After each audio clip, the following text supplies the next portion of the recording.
ચોથો ને પાંચમો કાર્યક્રમ છે તમારો લાભાર્થીઓનો સંપર્ક કરીને એમની સાથે વાતચીત કરીએ કે તમને આટલો લાભ મળ્યો છે, ભવિષ્યમાં હજુ પણ યોજનાઓ દ્વારા અનેક લાભ મળવાની શક્યતા છે. તો ભારતીય જનતા પાર્ટીમાં આજે નરેન્દ્ર મોદી સાહેબ ત્રીજી વાર પ્રધાનમંત્રી બનવા જઈ રહ્યા છે, ત્યારે ગુજરાત ભારતીય જનતા પાર્ટી પણ મારા પહેલા પણ 2 વાર તમે 26માંથી 26 સીટ જીત્યા છો. એક કાર્યકર્તા તરીકે આજે મારી પાસે જવાબદારી છે, તો ત્રીજી વાર ફરી આપણે 26 સીટ તો જીતવાની જ છે, હેટ્રિક તો કરવાની જ છે. પણ કોઈ વિશિષ્ટ કરી શકાય કે નહીં? જો 156 સીટ તમે જીતી શકતા હોય તો તમે 5 લાખની મિનિમમ લીડ, ગયા વખતે કેટલી લીડ હતી મિત્ર? 198 હતું. મને વિશ્વાસ છે કે જો તમે આ 5 કામ મેં તમને કહ્યા છે એ સિસ્ટમથી જો કામ કરશો તો તમે 5 લાખને ચોક્કસ ક્રોસ કરશો. મને વિશ્વાસ છે. તમને છે? તમને તમારામાં વિશ્વાસ છે? મને તમારામાં વિશ્વાસ છે કે તમે 5 લાખ તો આસાનીથી ક્રોસ કરી શકશો. તો કાલે રાઉન્ડ એટલા માટે અગત્યનો છે કે 6મી તારીખે આપણા ભારતીય જનતા પાર્ટીના સ્થાપના દિવસ પહેલા ઝંડી બધાને ત્યાં બંધાઈ જાય, પછી તમારું જે કામ ચાલે એના પછી તમે ફરી બીજો રાઉન્ડ ક્યારે લેવો, ત્રીજો રાઉન્ડ ક્યારે લેવો એ તમે ગોઠવજો.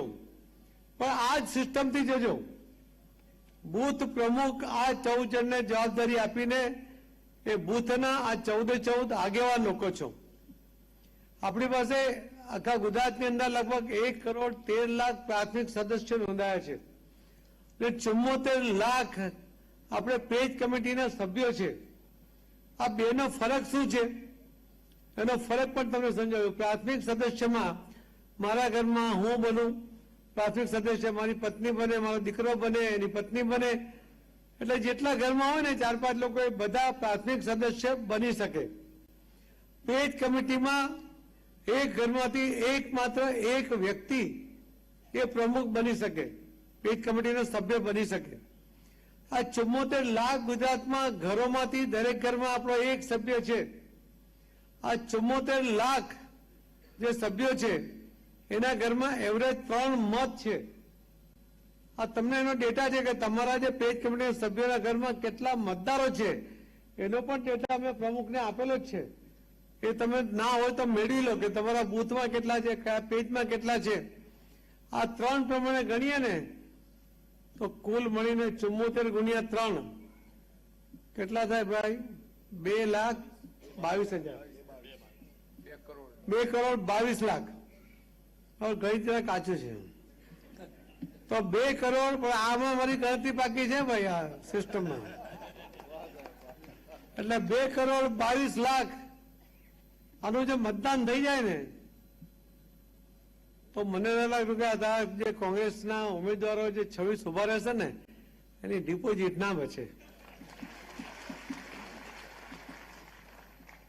આ કઈ હું મોટો દાવો નથી કરતો, ડંપાસ મારી મારો સ્વભાવ જ નથી. મેં જે કહ્યું તે કર્યું છે કે નહીં? 182 ની વાત કરી, 156 તો પહોંચ્યા કે નહીં? તમે જ પહોંચાડ્યા. આ વખતે પણ લોકસભામાં કોંગ્રેસના ઉમેદવારોની ડિપોઝિટ જમા થઈ જાય એટલી તાકાત લાવો. જો ગયા વખતે એમને કોંગ્રેસની જે તાકાત છે એ ફક્ત 80 લાખની છે, બરાબર છે? બોલો તો ખરા. આપણને મળ્યા હતા 1,68,00,000. એના બદલે જો આપણને 2,22,00,000 મળે તો આપણે તો બીજા લગભગ 50-55 લાખ મત વધી જાય.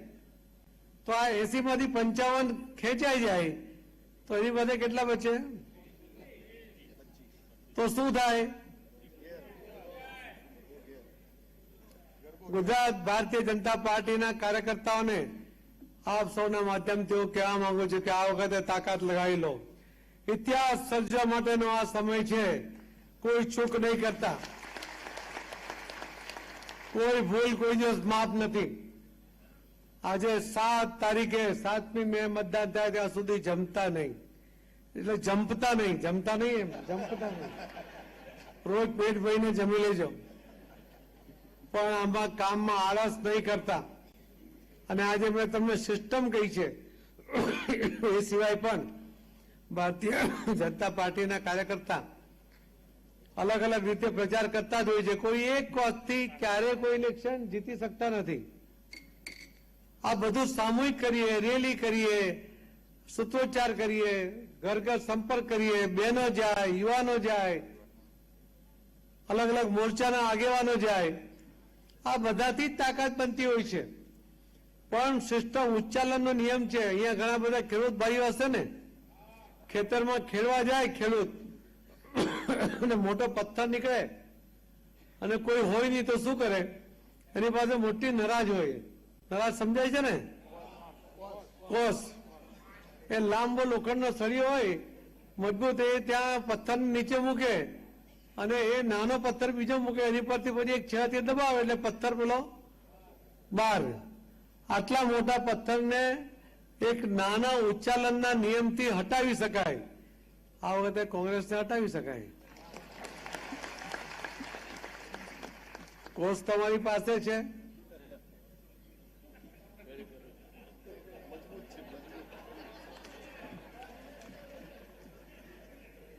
હું એક દિવસમાં 4 જગ્યાએ જાઉં છું. સુરતથી નીકળ્યો, સાવલી ગયો, સાવલી ત્યાં તમારી સાથે હમણાંથી હવે અહીંયાથી નડિયાદ જઈશ, ત્યાંથી મહેસાણા જઈશ.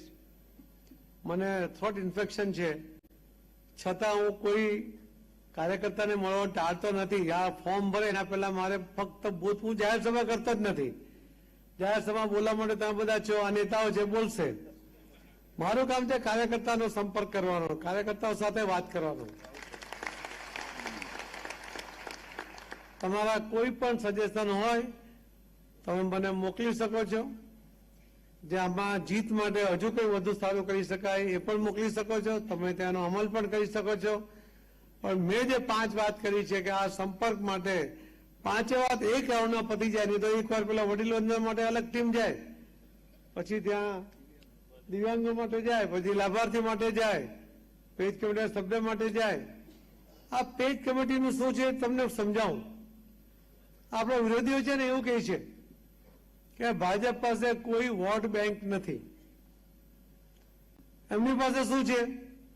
તે લોકો એવું માને છે, કોંગ્રેસના લોકો, કે એમની પાસે એક આદિવાસીની વોટ બેંક છે, એક દલિત સમાજની વોટ બેંક છે, એક લઘુમતીની વોટ બેંક છે.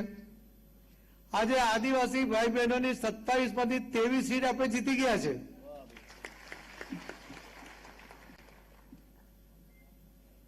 બોલો પછી ક્યાં એમની પાસે વોટ બેંક રહી? આપણે દલિત ભાઈ બહેનોને 11 સીટમાંથી 10 જીત્યા. તો વોટ બેંક કોની પાસે છે?